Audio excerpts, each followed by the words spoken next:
முதலமைச்சர் அவர்களே, இன்றைக்கு வரைக்கும் தொடர்ந்து பேசிக்கொண்டுதான் இருக்கிறோம் ஒழிய எதற்கும் இதுவரைக்கும் நிரந்தரமாக தீர்வு ஏற்பட்டதாக ஒரு வரலாறு இல்லை என்பதை நிச்சயமாக இந்த நேரத்தில் நான் பதிய வைக்க விரும்புகிறேன். மெரிபா பன்னீர் soda, I trust Meriba. Giriga's summer sale. Buy any AC and get free 2 nights 3 days holiday package. மாண்புமிகு உறுப்பினர் திருமதி பிரேமலதா விஜயகாந்த் அவர்கள். சட்டப்பேரவை தலைவர் அவர்களே, முதலமைச்சர் அவர்களே, எதிர்க்கட்சி தலைவர் அவர்களே, இந்த அவையிலே வீற்றிருக்கும் அனைத்து சட்டமன்ற உறுப்பினர்களுக்கும் முதல் கண் வணக்கத்தை தெரிவித்துக் கொள்கிறேன். இன்றைக்கு சட்டப்பேரவையிலே பேசப்பட்ட இந்த தீர்மானம் ஒட்டுமொத்த தமிழக மக்களின் வாழ்வாதாரத்தைக்கும் மிக முக்கியமான ஒரு தீர்மானம். எனவே இதை யாரும் மறுக்கப் போவதும் இல்லை, ஏற்காமல் விடப் போவதும் இல்லை. தமிழ்நாட்டிற்காகவும் தமிழக மக்களின் அத்தனை உரிமைக்காகவும் ஒட்டுமொத்த தமிழகமும் ஒன்றாக தான் இருக்க போகிறோம், அதற்காக போராட போகிறோம்.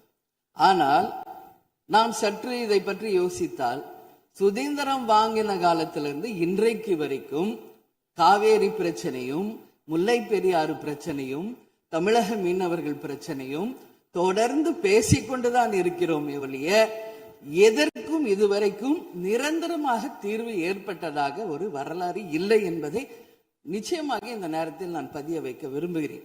இதற்கு எந்த குறிப்புகளோ படிக்க வேண்டிய அவசியம் இல்லை. இது உணர்வு, நம் மனதிலே ஆழமாக இருக்கும் நம் உணர்வை பதிய வைக்க வேண்டிய இடம் இந்த சட்டமன்றம். இந்த சட்டமன்றமே தமிழக மக்களுக்கானது.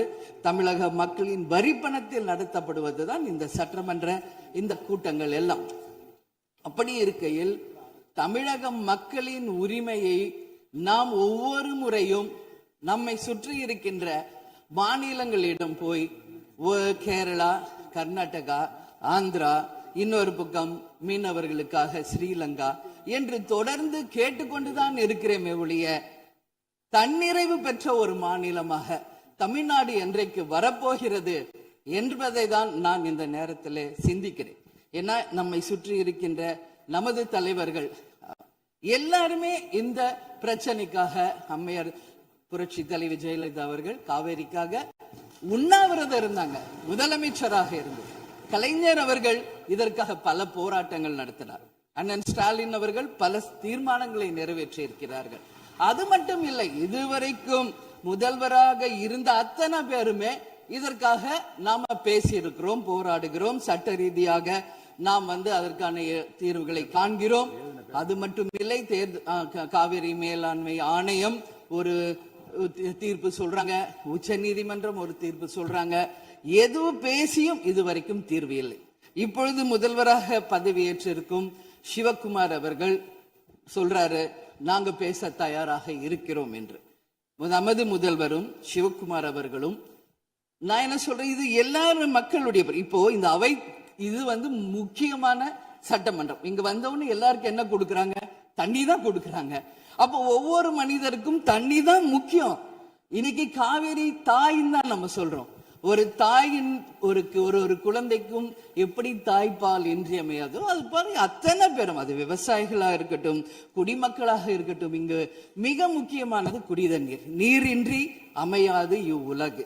அதனால முதல்வர் அவர்களே, உங்களை நான் கேட்டுக்கிறது, எப்படி மின் மிகை மாநிலமாக தமிழகத்தை உருவாக்கணுமோ அது மாதிரி மின் மிகை நீர் மேலாண்மையை நாம் நிச்சயம் உருவாக்க வேண்டும் என்று கேட்டுக்கொள்கிறேன். மழை நமக்கு ஒரு கொடை, கடவுள் கொடுத்தது. அதற்கு இனி வர இருக்கும் மழை காலத்திற்கு முன் அதற்கான தீர்வுகளை நாம் ஏற்படுத்தி எங்கெல்லாம் தமிழ்நாட்டின் நதிகளை இணைக்க வேண்டும். சும்மா நம்ம போய் பக்கத்து ஸ்டேட்டுக்கிட்டே தண்ணி கொடுங்க, டேம் கட்டாதீங்க கேட்டுக்கிட்டே தான் இருக்கோம், எதுவுமே நடக்கல. அதனால சொல்றேன், தன்னிறைவு மிக்க மாநிலமாக நம் தமிழ்நாடு உருவாக வேண்டும் என்று மாண்புமிகு முதல்வர் அவர்களை நான் கேட்டுக்கிறேன்.